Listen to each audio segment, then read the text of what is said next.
On September 10, on the Black Sea near the Russian port city of Novorossiysk, a key warship of the Russian Black Sea Fleet was wiped off the map by Ukrainian unmanned aerial vehicles, UAVs.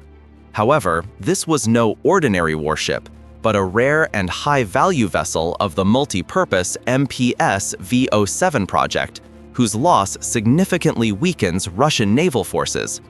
Special forces of the Ukrainian Main Directorate of Intelligence, GUR, succeeded in striking the ship, marking a major advance in Ukraine's naval strategy. A GU Telegram post, accompanied by a video, showed the drone's perspective as it flew toward and closed in on the target before delivering a direct hit to the bridge, the area housing the ship's most critical navigation and communication systems. The strike was executed with high precision, as the UAV, carrying a high-explosive warhead, slammed straight into the bridge section, destroying radar and communication arrays and rendering the vessel nearly inoperable on the spot. Comment number 1 if you support and believe Ukraine will win the war to reclaim its independence and freedom. The MPS V07 project represents one of the Russian Navy's most modern and versatile vessel classes, designed to handle a wide array of missions. The ship measures about 240 feet in length, 54 feet in beam, and displaces roughly 1,300 tons. The MPS V07 can operate continuously at sea for 20 days at a maximum speed of about 17 miles per hour, 15 knots. Typically, it carries a standard crew of 20 sailors, with space for an additional 12 special personnel and up to 69 others. This is an ice-strengthened vessel, featuring a particularly robust and sturdy design for safe navigation in icy regions, while also capable of performing diverse tasks, including rescue, salvage, and reconnaissance. Regarding armament, the ship is fitted with a 30mm AK-630 automatic cannon, 12.7mm heavy machine guns, and the short-range Igla-S surface-to-air missile system, providing defense against airborne and surface threats. MPS V07 project vessels are equipped with diving complexes, remotely operated vehicles, side-scan sonar, and electronic reconnaissance means, RER. The advanced sonar suite enables detection of underwater objects at depths up to 3,300 feet, while the RER gear can intercept electronic signals across a radius of tens of kilometers. The vessel can conduct seabed surveys with engine power rated at about 4 megawatts, equivalent to 5,364 horsepower. At the time of the GUR Special Forces strike, the enemy ship was conducting electronic reconnaissance and patrolling approaches to Novorossiysk Bay, where Russia has concentrated remnants of its Black Sea Fleet. The attack unfolded at dawn, as the vessel moved at low speed, making it an easy mark for Ukrainian UAVs. GUR specialists employed a Magura V5 suicide drone armed with a 550-pound high-explosive warhead to ram the bridge area directly, the most vulnerable spot for control and communication systems. This reflects how Russia recently has been forced to relocate much of its Black Sea Fleet to seemingly safer zones like Novorossiysk waters, rather than basing them on the Crimean Peninsula and surrounding areas. Ukraine has carried out numerous successful strikes on Crimean targets in recent weeks, demolishing expensive radars, blowing up airfield bunkers, and hitting many other assets, gradually eroding Russia's position in the region. For instance, on August 15, a Ukrainian Neptune missile assault destroyed a $200 million Voronezh-DM radar station in Crimea, severely disrupting Russian airspace surveillance capabilities. Ukrainian armed forces have also ramped up efforts targeting Russian naval assets over the past 12 months, delivering direct and devastating blows to vessels across various classes and sizes. This marks the latest example of such operations, and it carries special weight for two major reasons. First, each multi-purpose MPS V07 vessel carries a value of about $60 million, while Ukraine neutralized it using a drone costing just around $100,000. The low cost of the Magura V5 drone, paired with its high combat effectiveness, yields an exceptional cost-damage ratio, with each dollar invested by Ukraine inflicting hundreds of times the harm on Russia. This pattern recurs across many other Ukrainian strikes. They deploy relatively cheap and simple weapons to inflict millions, even billions, in damage on Russian targets, achieving outsized results at minimal cost per engagement. This matters greatly since warfare boils down largely to finances. Sustaining a conflict demands enormous outlays, from paying troops and training them to procuring weapons, ammunition, vehicles, and everything else.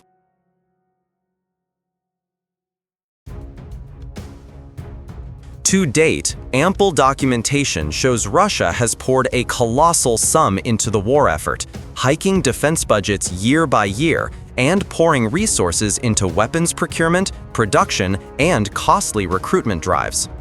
According to reports from the Institute for the Study of War, ISW, Russia has spent more than $300 billion on its military campaign in Ukraine since 2022, with the 2025 defense budget projected at $120 billion, over 6% of the nation's gross domestic product. The Kremlin also foots the bill for all the expensive gear Ukraine has destroyed in strikes. That includes fighter jets and bombers, tanks, armored vehicles, radar stations, air defense systems, and logistics targets such as factories, oil refineries, pipelines, and storage depots. Costs have skyrocketed, and Russia is paying dearly for it. Their economy has plunged into dire straits, with national wealth funds slashed sharply, banks struggling, and civilians facing ever harsher lives amid soaring interest rates and climbing prices for everyday essentials. Russia's 2025 inflation rate stands at a reported 18%, with food and fuel costs up an average of 25% from the previous year. Even at the highest levels in the Kremlin, Putin and Federal Security Service, FSB, operatives are conducting an unusual purge, which many view as a desperate bid to claw back assets through forced seizures from generals, ministers, and oligarchs, figures now being scapegoated and held accountable for failures. That is why, when strikes like this one land, they amount to far more than a minor setback for the Kremlin. They represent yet another massive bill to pay, another expensive piece of military hardware erased from the tactical board, and another gap on the front lines that demands filling with something else. Although the MPS V07 was not totally destroyed, repairs could still run into millions of dollars and stretch for months, if not longer. Initial GER estimates peg repair costs for the MPS V07 at up to $20 million, with downtime lasting at least 6 months due to parts shortages and overwhelmed shipyard infrastructure. During that span, Russian forces cannot deploy the vessel or leverage its unique multi-purpose benefits. This would not pose a huge issue if Russia had plenty of other MPS V07 ships to stand in for the lost one. But reality tells a different story. According to public registries, Russia possesses only about 5 vessels of this type, with another reportedly under construction. This limited fleet turns each MPS V07 into an irreplaceable strategic asset, and losing one significantly degrades Russian reconnaissance and rescue capabilities in the Black Sea. GER experts from Ukraine's defense ministry struck with a Ukrainian-made combat drone targeting the bridge area, which houses the ship's especially vital navigation and communication equipment. As a result of the strike, the enemy vessel's RER equipment was destroyed, leaving the ship disabled and bound for costly repairs. That is why, when strikes like this one land, they amount to far more than a minor setback for the Kremlin. They represent yet another massive bill to pay, another expensive piece of military hardware erased from the tactical board, and another gap on the front lines that demands filling with something else. Although the MPS V07 was not totally destroyed, repairs could still run into millions of dollars and stretch for months, if not longer. Initial GER estimates peg repair costs for the MPS V07 at up to $20 million, with downtime lasting at least 6 months due to parts shortages and overwhelmed shipyard infrastructure. During that span, Russian forces cannot deploy the vessel or leverage its unique multi-purpose benefits. This would not pose a huge issue if Russia had plenty of other MPS V07 ships to stand in for the lost one. But reality tells a different story. With one fewer ship guarding the Black Sea, Kyiv's military can seize the advantage to ramp up pressure, launching follow-on strikes around Novorossiysk and beyond that could take out additional Black Sea Fleet vessels in the days and weeks ahead. For example, Ukrainian sources indicate plans for a series of coordinated assaults in October, blending UAVs and Neptune missiles to target remaining Russian ships at Novorossiysk. No doubt remains that Kyiv can pull this off, as it has proven time and again in recent weeks and months that it possesses the tools and skills for swift, effective strikes, not just on land targets, but also on Russian naval assets. For instance, in late August, Ukraine executed a record-setting assault on another Russian warship. On August 28th, Ukrainian Defense Forces used a long-range first-person view (FPV) drone to hit a Russian Buyan-M corvette in the Sea of Azov. The operation unfolded amid foul weather, with high waves and poor visibility, yet Ukrainian forces achieved stunning accuracy thanks to advanced guidance tech on the FPV drone.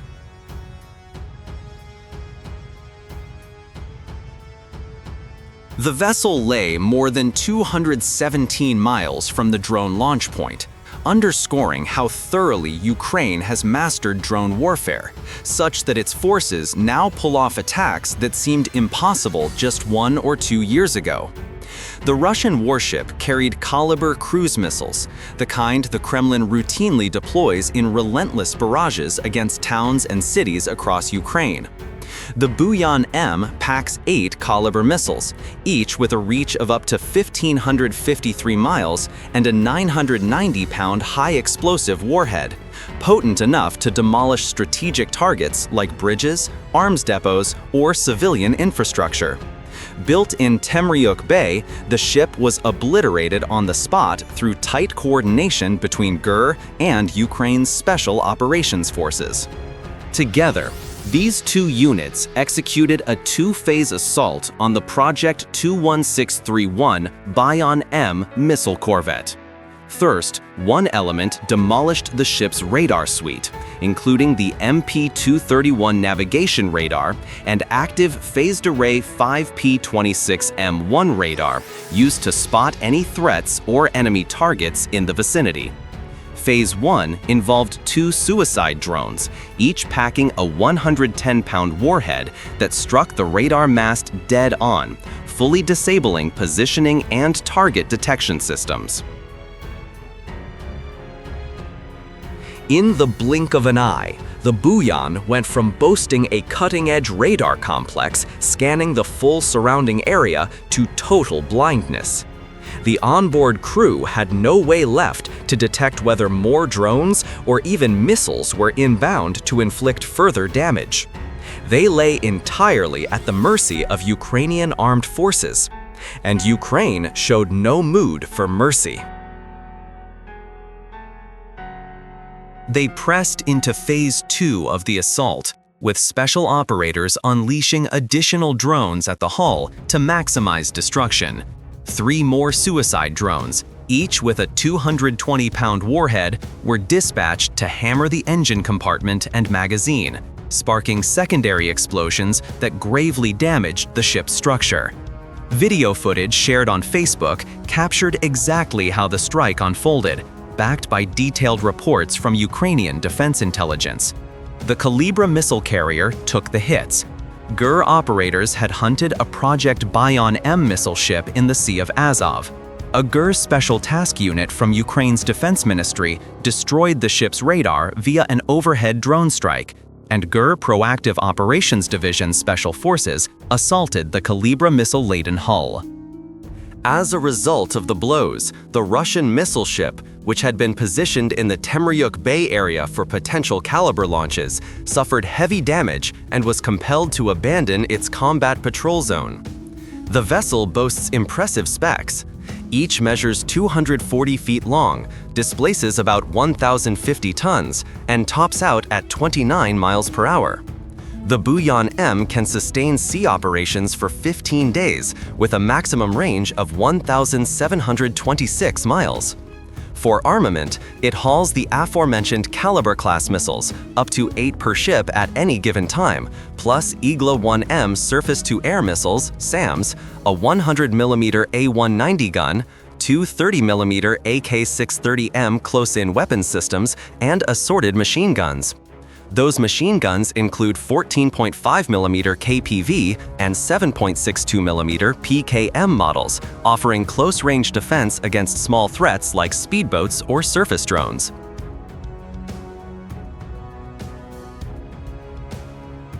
This means they can unleash long-range missile strikes on diverse targets while defending themselves against air, land, or sea assaults, with dozens of crew aboard to make full use of their weaponry.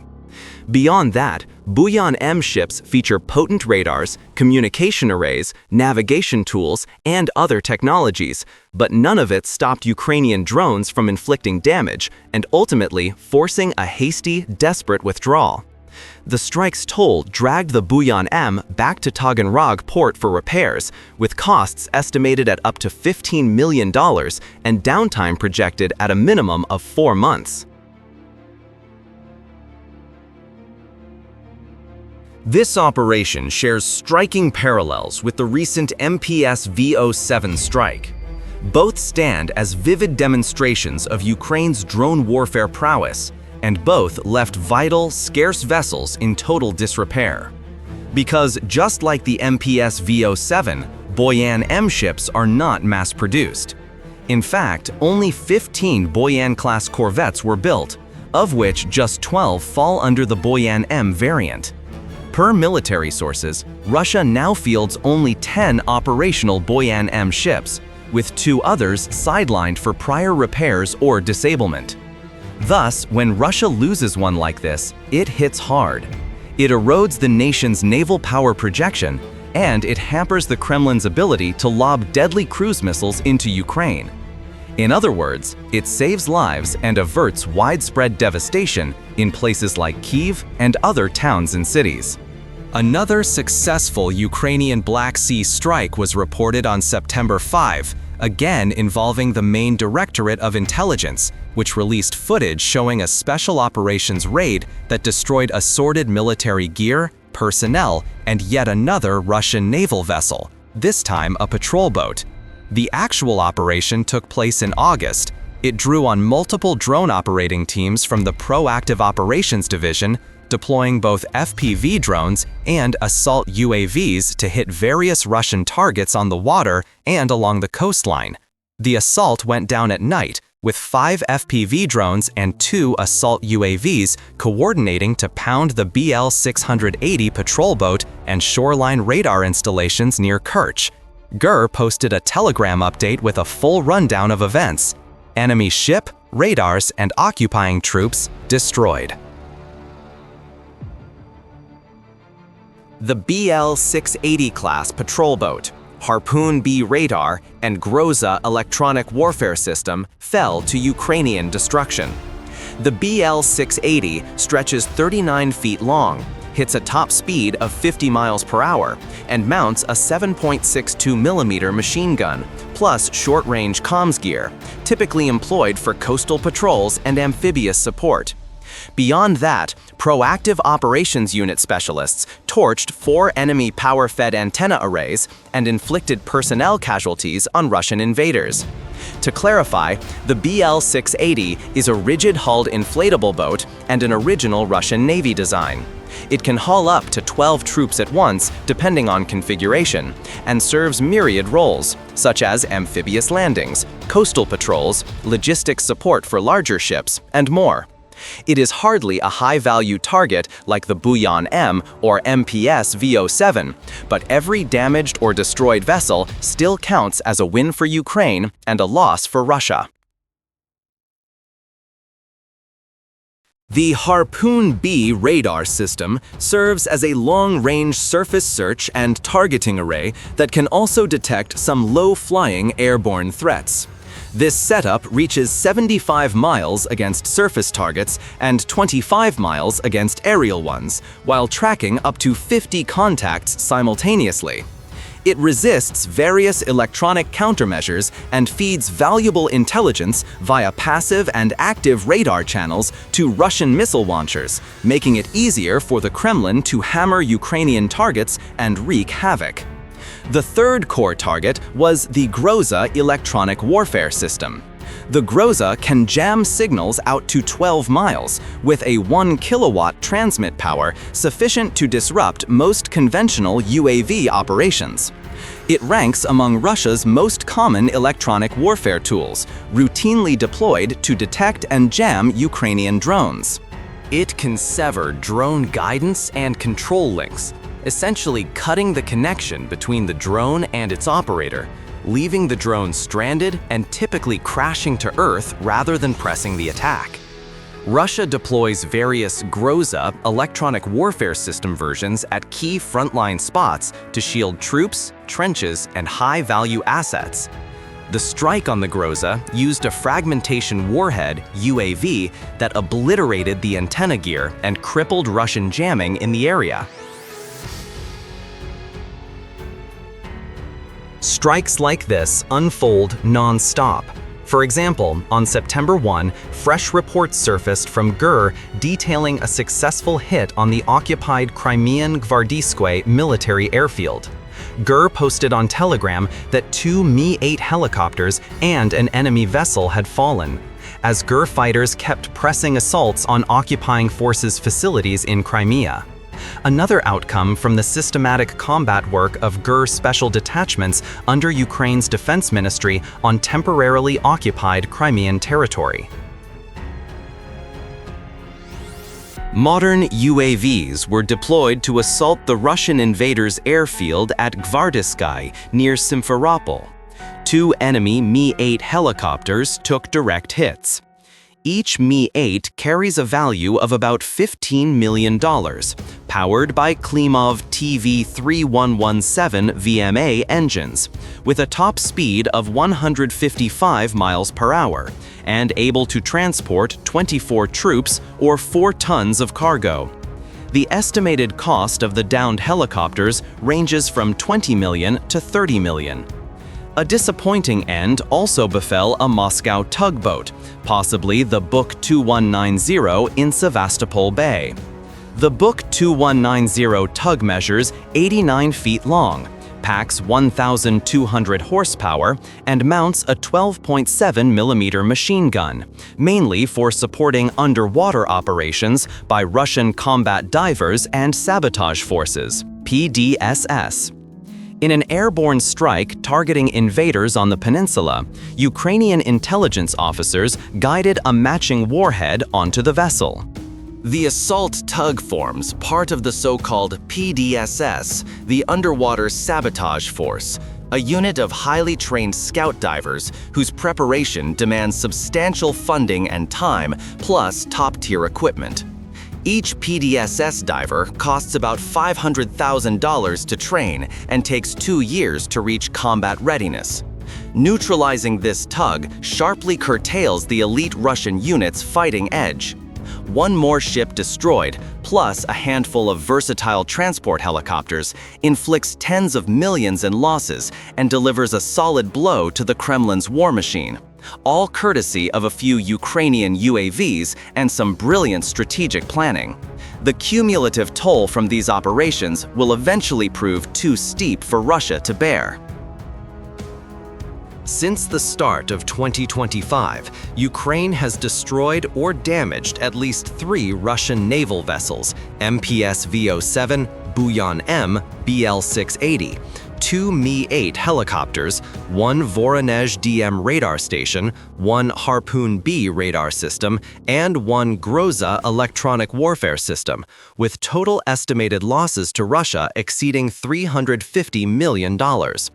Meanwhile, the cost of the UAVs and missiles Ukraine used in these strikes comes to roughly $2.5 million, including about 15 Magura V5 drones, $100,000 each, 20 FPV drones, $10,000 each, and 2 Neptune missiles, $500,000 each.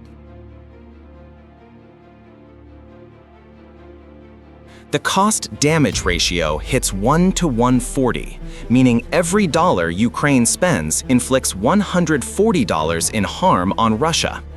By contrast, Russia has shelled out more than $300 billion on its military campaign since 2022, with the 2025 defense budget claiming 6% of gross domestic product, while Ukraine, with international aid, spends about $50 billion annually on defense.